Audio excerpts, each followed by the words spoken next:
that game last night was pretty damn impressive. They lose the lead with 91 seconds left in the game. They come back in overtime. Quinn Hughes gets it done, and they go on and win in overtime against the Swedes. How you doing? Big Sills here. Do me a favor. Please hit the like button. We appreciate you very much. All right. Big news as always when it comes to your Philadelphia Eagles. Also, some NFL news is coming up.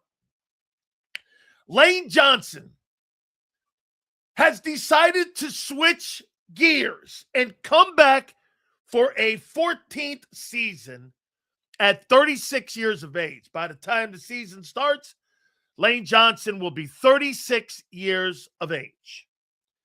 Legendary player. Let's go down the list of accolades for Lane. Lane Johnson, obviously, I believe a 6-time Pro Bowler.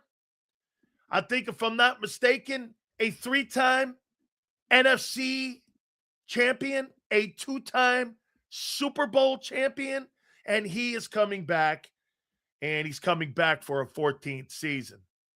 2-time first-team All-Pro, 3-time second-team All-Pro, 6-time Pro Bowler, 1 career touchdown for the man himself, and a future Hall of Fame player. Now, first ballot, right tackles, that's probably changed a little bit. So at the end of the day, he's probably going to get in, I would think, on a first ballot, especially with those 2 Super Bowls. So my question would be, what version are you getting back of Lane Johnson? It would be this for me. Look, I've said this before. The age at 36 doesn't bug me.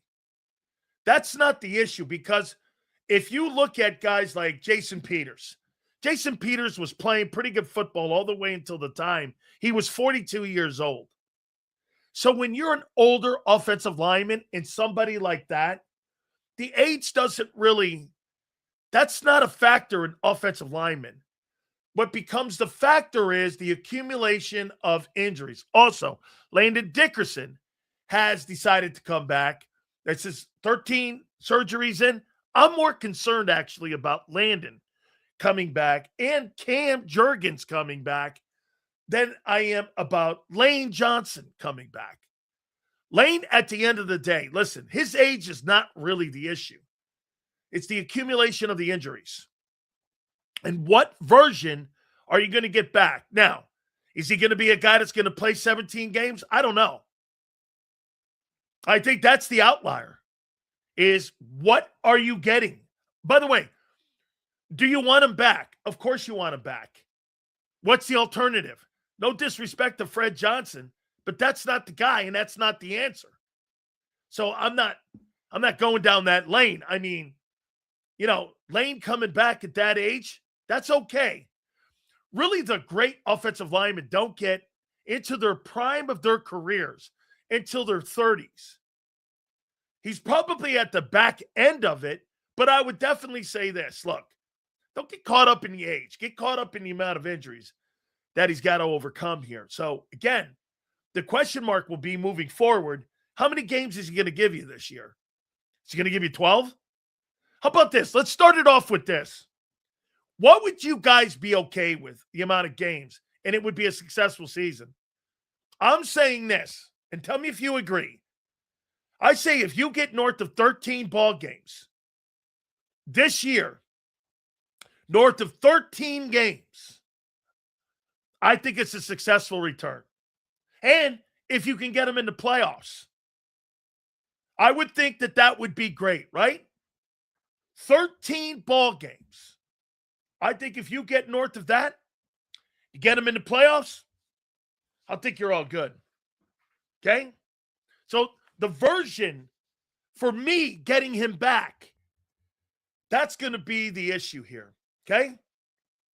Yeah, 13 plus the playoffs. That's what I would agree.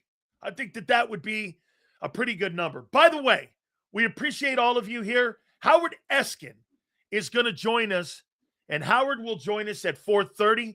Big Z, as always, will join us. That will be at 3:30. So we'll get him on at 3:30, and we will get Howard Eskin, and we'll get Howard's take on what he sees for the Eagles coming up. But also we'll get his takeaway on that Nick Castellanos and his thought process in on that. So guys, hit the like button. We appreciate you. The best thing about Lane coming back is he's going to be coaching up the new kid, hopefully. It's Lomu, who's got good feet. Hey, Kyle, I don't know if it's going to be the offensive tackle. I would assume that it's going to be an offensive tackle. I would assume it, okay? You need him for the playoffs. Why not give him a week off every 4 to 5 weeks to keep him healthy? Look, a guy like that's not coming back to be on a pitch count. He's coming back to play and be a factor. Guy wants to close it out a little bit better than what he did this past year. Okay? So I don't think he's coming back to be put on a pitch count. I understand you're not wrong in monitoring a 36-year-old guy. Seals, can you get Drew Rosenhaus on the show? Let's discuss contracts. Drew really doesn't like to do that. Like, how many shows have you ever seen Drew Rosenhaus on? How many times have you ever seen Drew Rosenhaus do interviews? How many times have you ever seen Jimmy Sexton? As a matter of fact, how many times have you ever seen Nicole Lynn? Have you ever seen Nicole Lynn do an interview in Philadelphia yet? Guys, have you ever seen Nicole Lynn go on like WIP or 97.5 or anywhere talking about Jalen Hurts? Have you ever seen that? Okay? I mean, you might get somebody talking like in the off season or maybe in season, but you're really not going to get anybody. Okay? You're not going to get anybody talking about contracts right now. We need some younger talent on our aging offensive line. Drew only does pressers when his guys are in trouble. Or you saw him, like, get this. Drew Rosenhaus was at the game, right? The first Giant game. How come nobody at WIP got him on to talk about Jalen Carter? Because Drew Rosenhaus doesn't do that. Drew Rosenhaus doesn't do interviews. It's not what those guys do. Okay? Cowboys limited Tyron Smith in practices, and it helped a lot. Okay? That could be. Sills, if I were Drew or Nicole, I wouldn't go on WIP or the Fanatic either. This is JAKIB. I got you, Bob. Thank you very much. I like this kid. That's a pretty high pick, though, RC3 for a guard. You know, when you're picking in the first round, you're picking offensive tackles. Guards are more like a second-round guy unless he's exceptional. You really don't see guards going. Like, how about this? When's the last time the Philadelphia Eagles drafted an offensive lineman in the first round at guard? Can you tell me? When's the last time you guys drafted a guard in the first round? Name me a guy. Okay? Landon was a second rounder. He wasn't a first rounder. Danny Watkins, okay? Danny Watkins. Okay, and like that's the only guard I can think of that you guys have drafted like in the last 25 years. I can't think of one guy that the Bucs have ever drafted at guard in the first round. I really can't think of one Miami Dolphin guy that has like ever been drafted. So it doesn't really happen. The majority of those guys are drafted like in the second and third rounds, guards. So here, do me a favor, hit the like button. Guys, I got to show you this. This is pretty, I'm going to get to that podcast. I'll get to this. I'll get to it here in a minute. I will. I got to show you this. So I think this is pretty funny. So Bleacher Report came out with the top 100 quarterbacks or the top 99 quarterbacks. Okay? I said Eagles. So here's what they have with the top 100 quarterbacks in the history of pro football. So let's go down the list here. It starts actually at 99. And it goes up. So 99. Who's 99? 99 is Ryan Tannehill. So we scoot up. There's Mark Rippon. There's Jeff Hostetler at 95. There's Justin Herbert at 93. Trent Green. Don Meredith at 90. Let's go. Oh, what, did I see another Eagle? Norm Schneed at 87. Here's my boy Brad Johnson at 85. Where's Jalen? Where is he going here? Where's Jalen Hurts?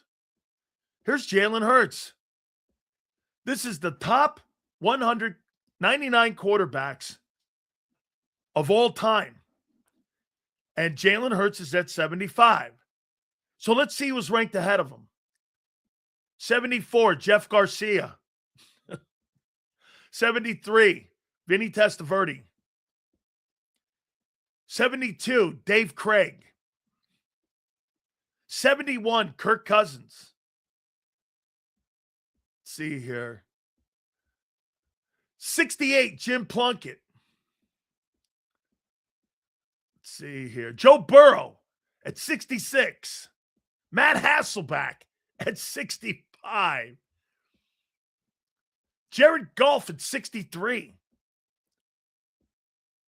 Mark Brunell at 61. Wow. Let's keep going here. This is fun. Let's see who else. Dak Prescott at 59. Hang on.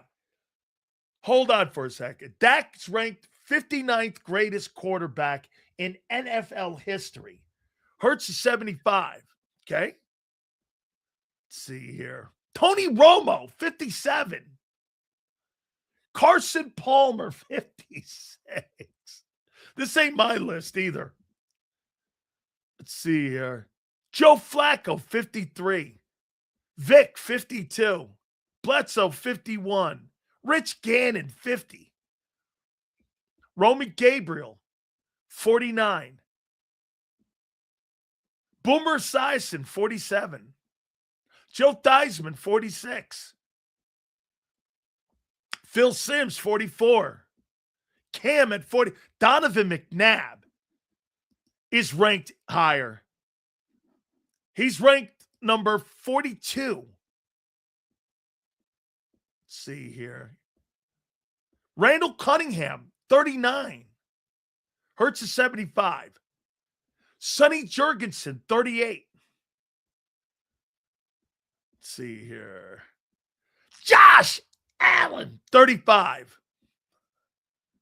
Let's see here. Name it, 33. Phillip Rivers, 32. Let's see here. Lamar Jackson, 28. Let's see. Russell Wilson, 25. Eli, 24. Jim Kelly, 22. Warren Moon, 21. Stafford, 20. Aikman, 19th. Roethlisberger, 16th. No way. Bradshaw, 15th.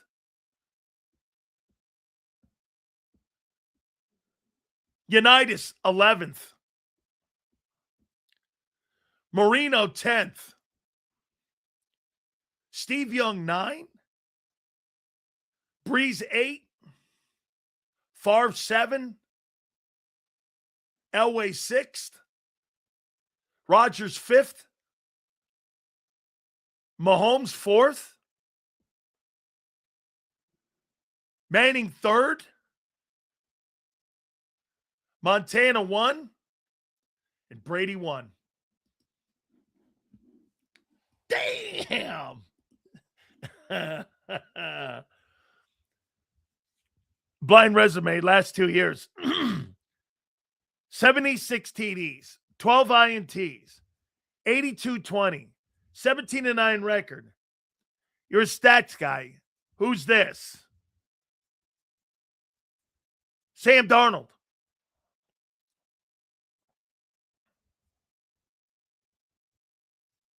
I would say that's Darnold. Sam, I would say that's Darnold.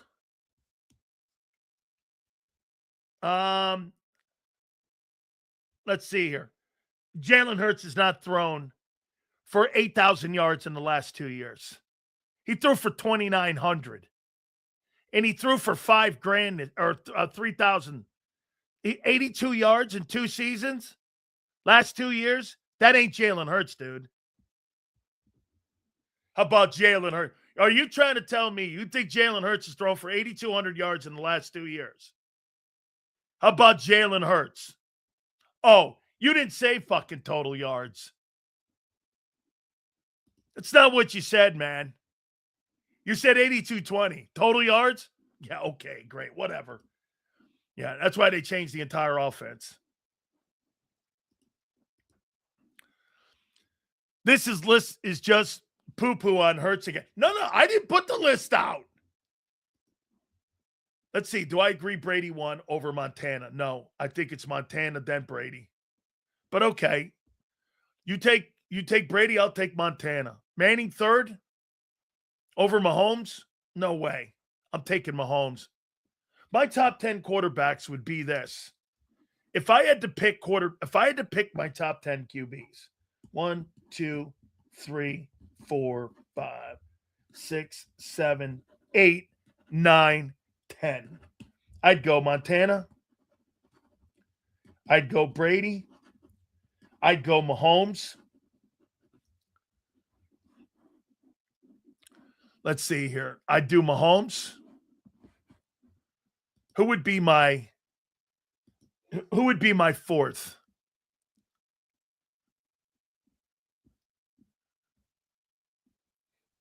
I'd put Manning at fourth. Peyton. Fifth. I'd put Steve Young. I'd put Elway sixth. I'd put Marino seventh. I'd put Aaron Rodgers eighth.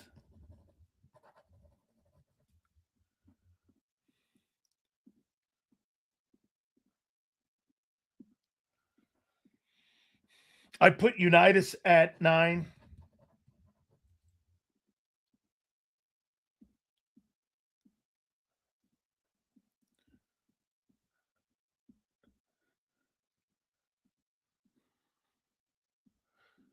I don't think Stafford's top 10. And I put Favre 10th. So my top 10 QBs, Bleacher Report, it's not too bad.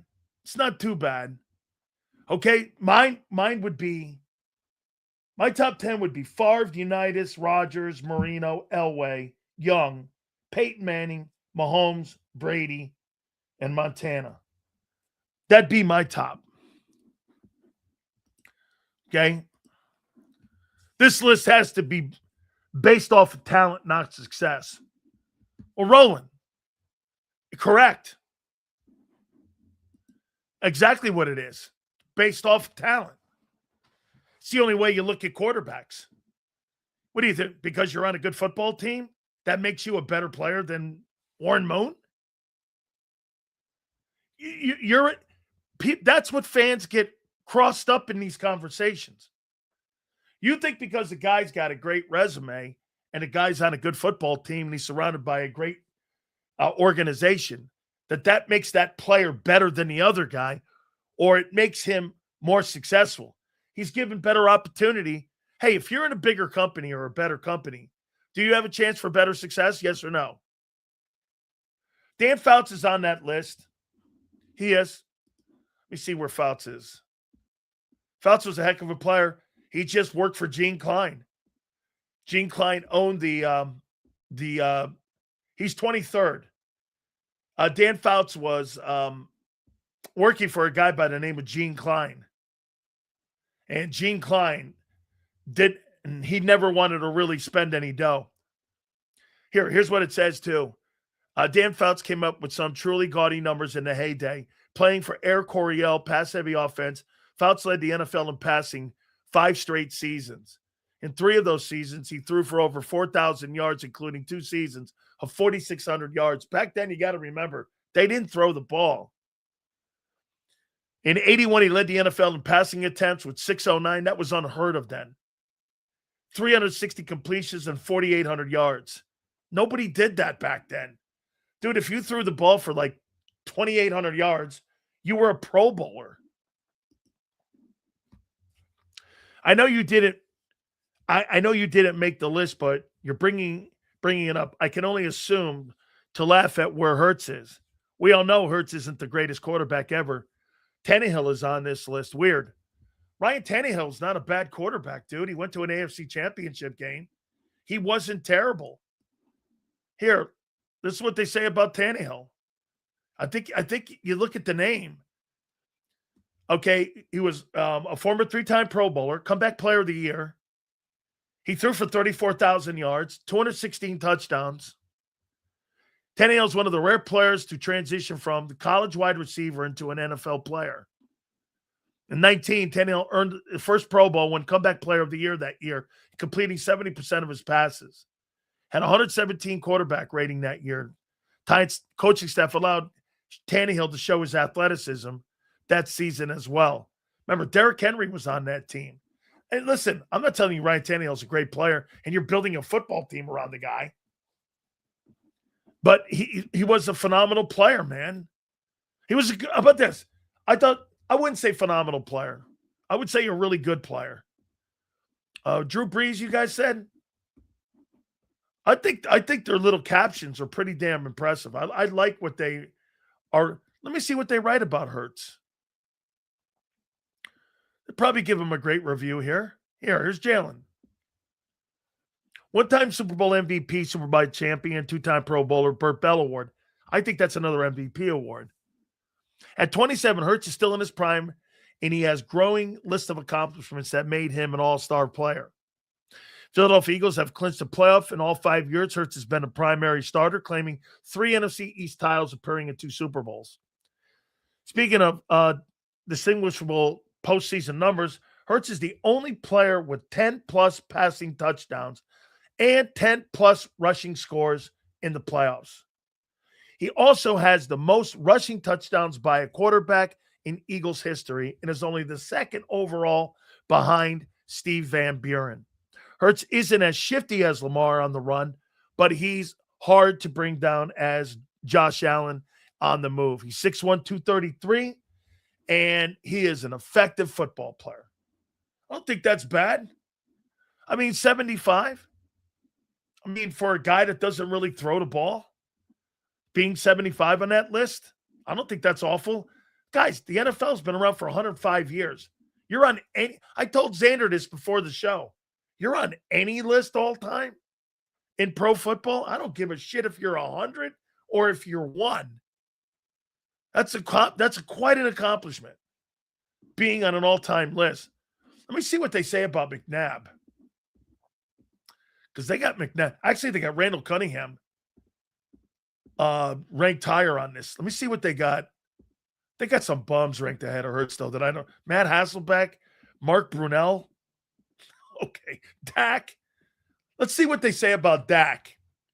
When Dak Prescott is healthy, he produces at a rate of a top 5 quarterback with high volume passing numbers, efficiency, and poise.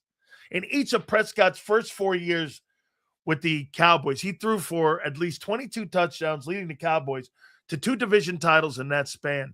By his 5th year, he began to deal with significant injuries, though he bounced back. Prescott was the runner-up 2021 Comeback Player of the Year for 44, 49, and 37 touchdowns after missing 17 games in 24.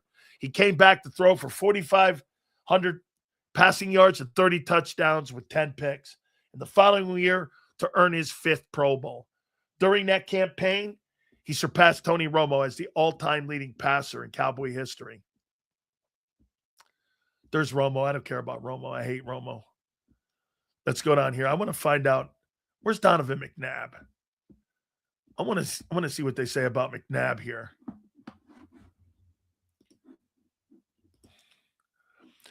How you doing, Sills? The problem with this list can be misguided because of quarterbacks less talented winning Super Bowls. That's why it's more about team. Correct. You're dead on. You are absolutely correct. Thank you very much, my friend. Doesn't matter. Some are still playing, could move up. Yes, absolutely. That's what Xander said. Well, he can either move up or down. Okay? There's Joe Theismann. Here's Donovan. This is Bleacher Report, by the way. They've got him ranked 42nd. Hurts is 75. Donovan McNabb and the Eagles fell just short against the Patriots in the Super Bowl. Otherwise, McNabb may have already been inducted into the Pro Football Hall of Fame. If he wins the Super Bowl, McNabb is a surefire Hall of Famer. Syracuse's product was selected 2nd overall in '99 and went on to solidify Philadelphia's quarterback position for over a decade.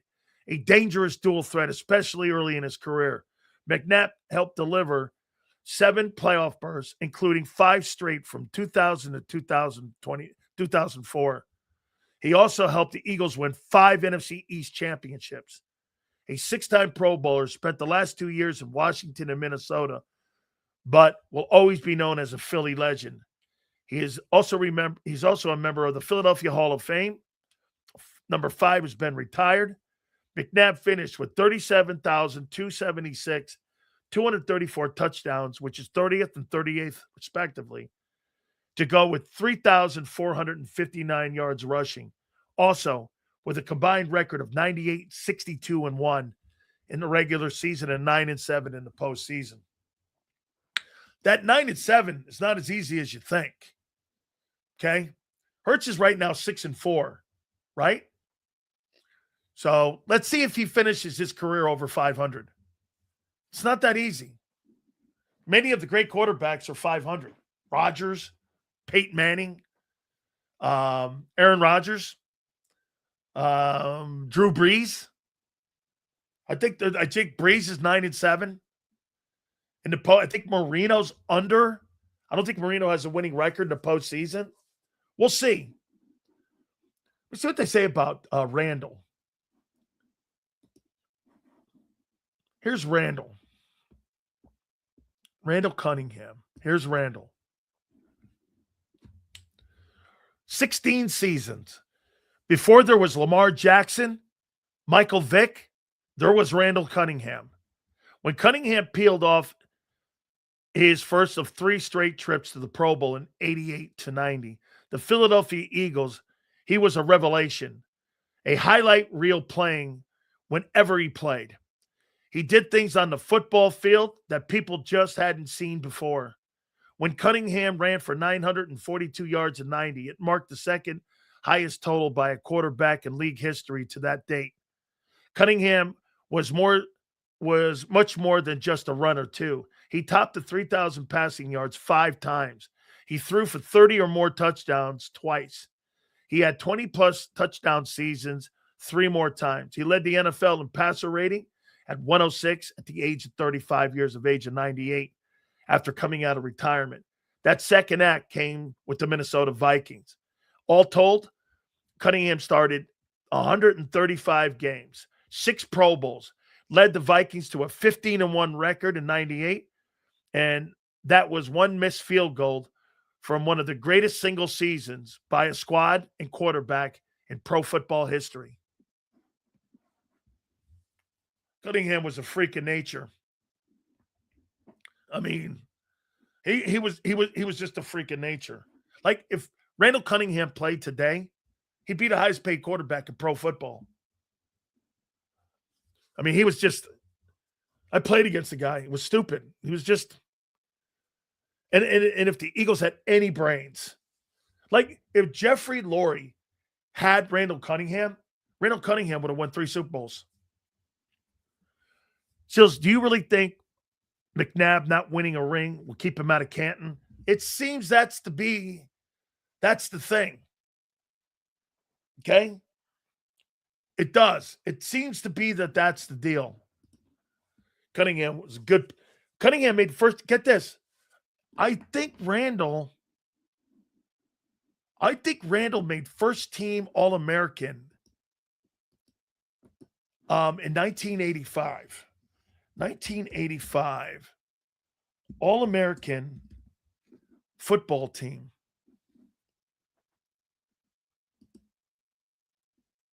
I think he made it in 85. But I think he was the punter. I think he was the punter on that team.